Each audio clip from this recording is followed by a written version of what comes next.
प्राचीन भारत के सभी 18 पुराण नैमिषारण्य तीर्थ में महर्षि सूत जी द्वारा कहा गया था और प्रश्न पूछने वाले में शौनक जी थे जो हर प्रकार के प्रश्न पूछते थे। शौनक जी के साथ और भी अन्य ऋषि थे जो प्रश्न करते थे और सूत जी उनका उत्तर बखूबी दे देते थे। तो उन्हीं 18 पुराणों में से एक है श्री पद्म महापुराण।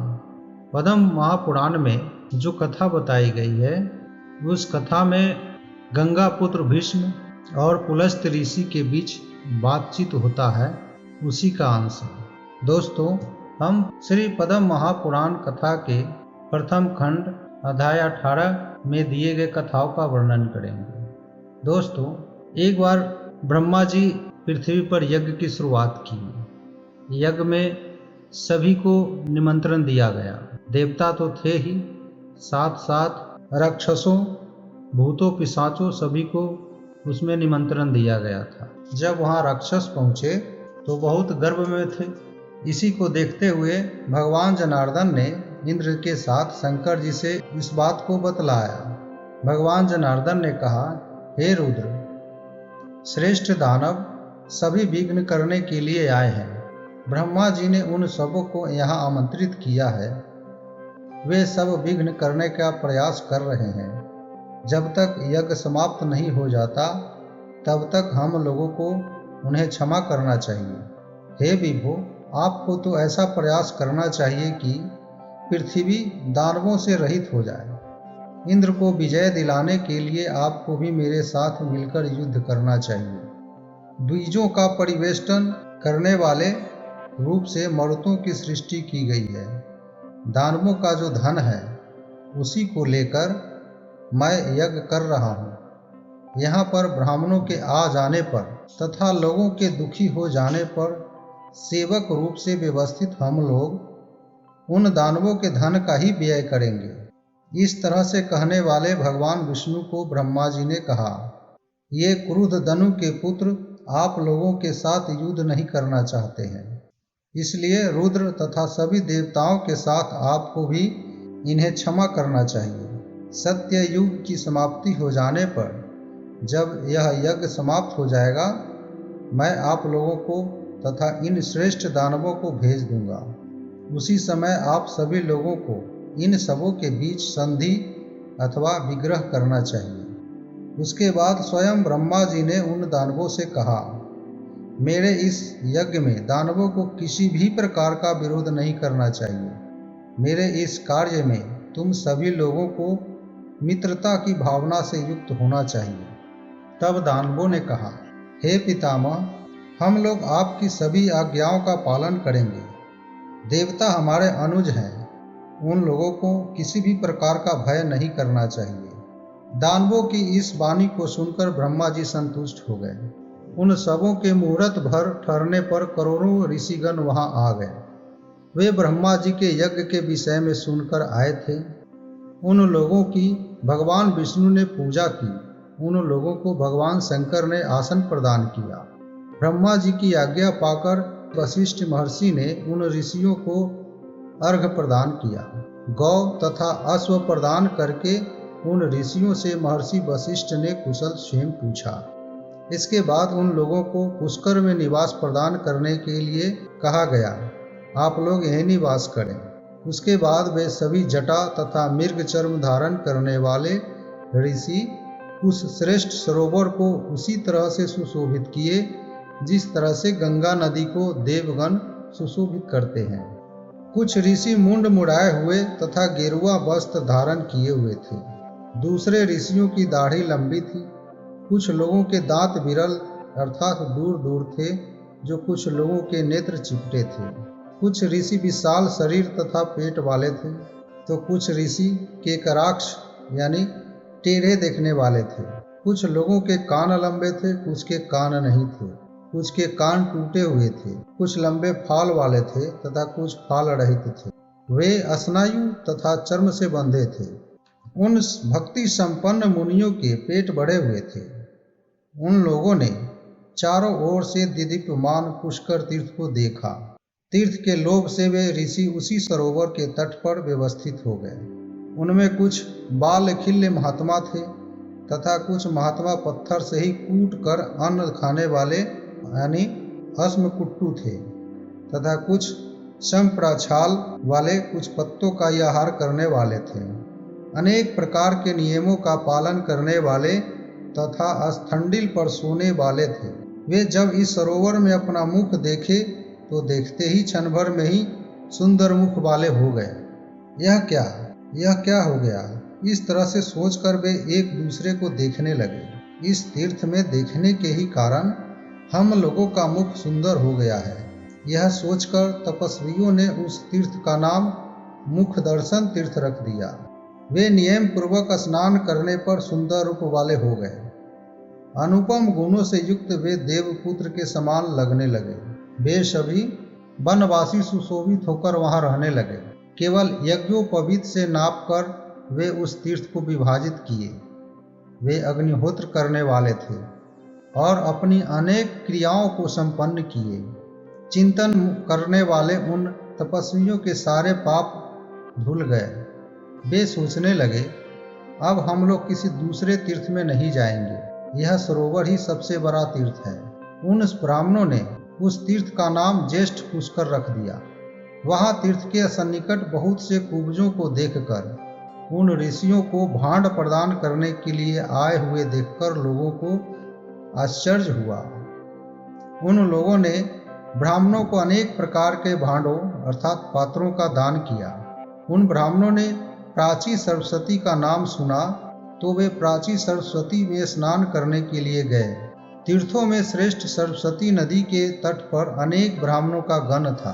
वैर, इंगूदी, कार्श्यमर्ज, प्लक्ष, अश्वत्थ अर्थात पीपल, विभितक, पलोम, पलाश, करीर तथा पीलू के वृक्ष जो सरस्वती तीर्थ में उगे थे उनमें से तथा धनवनों तथा रथों से कपित्थ, करवीर, बिल्व, अमलातक अर्थात अमड़ा, अतिमुक्तक, पांड तथा परिजात वृक्षों से सरस्वती नदी सुशोभित थी।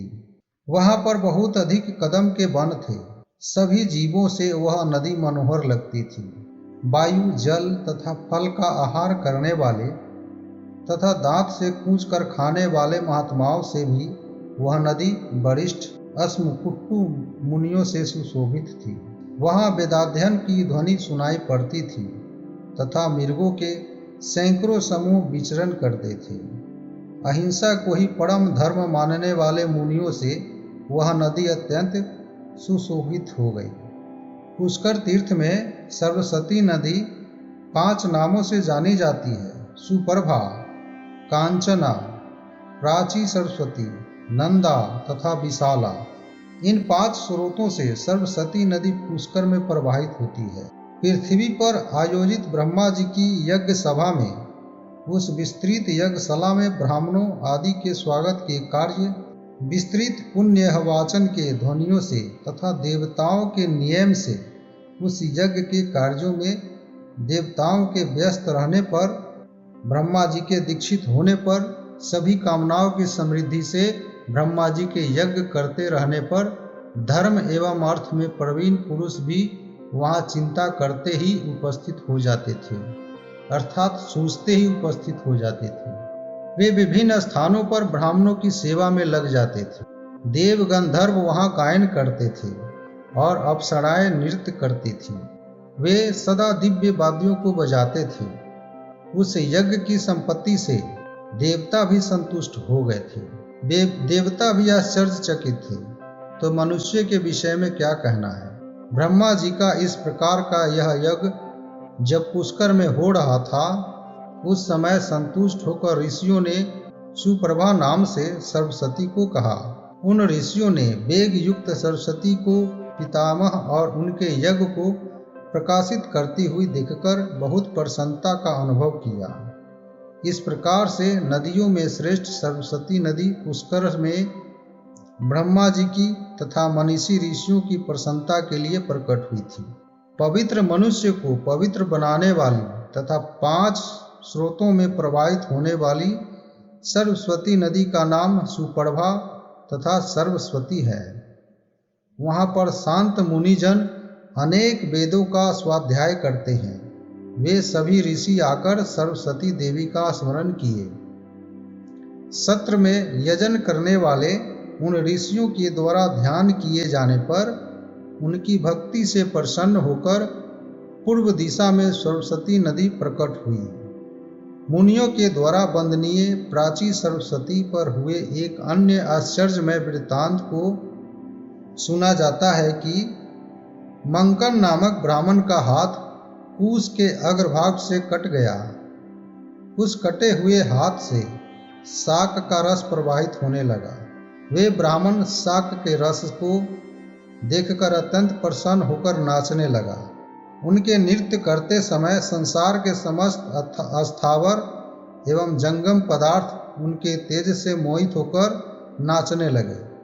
इस बात को इंद्र और अन्य देवताओं और तपस्वियों ने ब्रह्मा जी से कहा कि आप ऐसा कीजिए कि ये ब्राह्मण नाचे न। ब्रह्मा जी ने रुद्र को आदेश दिया कि वे ऋषि के पास जाएं। उन्होंने कहा कि आप ऋषि से कहें कि वे नृत्य न करें। वहां जाकर रुद्र ने अत्यंत प्रसन्न हुए ऋषि को देखा। उन्होंने ऋषि से कहा, हे ऋषि श्रेष्ठ, आप किस कारण से नृत्य कर रहे हैं? आपके नृत्य करने के कारण सारा संसार नृत्य करने लग गया है। रुद्र के द्वारा नृत्य करने से रोके जाने पर ऋषि नृत्य करते हुए ही कहे, हे देव, आप यह नहीं देख रहे हैं कि मेरे हाथ से शाक का रस प्रवाहित हो रहा है? उसी को देखकर अत्यधिक हर्षित होकर नृत्य कर रहा हूँ। प्रेम से मोहित मुनि को देखकर जोर से हंसकर भगवान रुद्र ने कहा, हे विप्र, इसको देखकर मैं तो आश्चर्यचकित नहीं हूँ। आप देखिए मुझको। महादेव शंकर जी के द्वारा इस तरह से कहने पर ध्यान करके महर्षि ने जानना चाहा कि ये कौन पुरुष है जो मुझे रोक रहे हैं। भगवान रुद्र ने अपने अंगुलियों के अग्रभाग से अपने अंगूठे को ठोका। उसके बाद उस घाव से बर्फ के समान श्वेत वर्ण का भस्म निकला। उसको देखकर लज्जित हुए ऋषि शंकर जी के पैरों पर गिर पड़े और कहा, मैं भगवान रुद्र से बढ़कर किसी भी देवता को नहीं मानता हूँ। हे त्रिशूलधारी, चराचरात्मक जगत के आप ही आश्रय हैं। मनीषी पुरुष कहते हैं कि आपने ही संपूर्ण जगत की सृष्टि की है और जब युग की समाप्ति होती है तो प्रलय काल में संपूर्ण जगत आप में ही प्रविष्ट हो जाता है। आपको तो देवगण भी नहीं जान पाते हैं, तो मैं कैसे जान पाऊंगा? समस्त ब्रह्मा आदि देवता आप में ही दिखाई पड़ते हैं। आप ही देवताओं के सब कुछ करने वाले और उनसे कराने वाले हैं। आपकी कृपा प्राप्त करके सभी देवता इस संसार में निर्भय हो जाते हैं। इस तरह से महादेव शिव जी की स्तुति करके ऋषियों ने उनको प्रणाम करके कहा, हे भगवान, आपकी ही कृपा से यहाँ पर मेरा तप छिन्न नहीं होता है। उसके बाद प्रसन्न होकर शंकर जी ने ऋषि से कहा, हे ब्राह्मण, मेरी कृपा से आपकी तपस्या हजारों गुना बढ़ेगी। मैं इस प्राची सरस्वती में ही मैं आपके साथ निवास करूंगा। विशेष रूप से इस क्षेत्र में सरस्वती नदी अत्यधिक पुण्य प्रदान करने वाली है। जो व्यक्ति इस सरस्वती नदी के उत्तर तट पर अपने शरीर का परित्याग करेगा, उसको इस लोक में और परलोक में कुछ भी दुर्लभ नहीं होगा। जो व्यक्ति प्राची सरस्वती नदी के तट पर जप करता है, उसकी पुनः मृत्यु नहीं होती है, अर्थात वह मुक्त हो जाता है। इस नदी में स्नान करने वाले को अश्वमेघ यज्ञ करने का फल प्राप्त होता है। यहाँ पर नियम पूर्वक उपवास करते हुए जो तपस्वी अपने शरीर का शोषण जल पीकर, वायु पीकर या पत्तों का आहार करके करता है, वेदी पर सोता है, इसके अतिरिक्त अन्य नियमों का पालन करता है तथा श्रेष्ठ नियमों और व्रतों का पालन करता है, वह शुद्ध देव ब्राह्मण परम पद को प्राप्त करता है। जो इस तीर्थ में तिल के बराबर भी स्वर्ण का दान करता है, उसके द्वारा किया गया वह दान सुमेरु के दान के समान होता है। इस बात को प्राचीन काल में ब्रह्मा जी ने कहा है। उस तीर्थ में जो मनुष्य अपने पितरों का श्राद्ध करेंगे, वे अपने 21 पीढ़ी के पितरों के साथ स्वर्गलोक में चले जाएंगे। यहाँ एक ही पिंड का दान करने से पितरों को तृप्ति हो जाती है। वे अपने पुत्र के द्वारा तारे जाकर ब्रह्मलोक में जाते हैं। वे फिर अन्न प्राप्त करने की इच्छा नहीं करते हैं, क्योंकि वे मुक्त हो जाते हैं। जय श्री कृष्णा, जय श्री कृष्णा।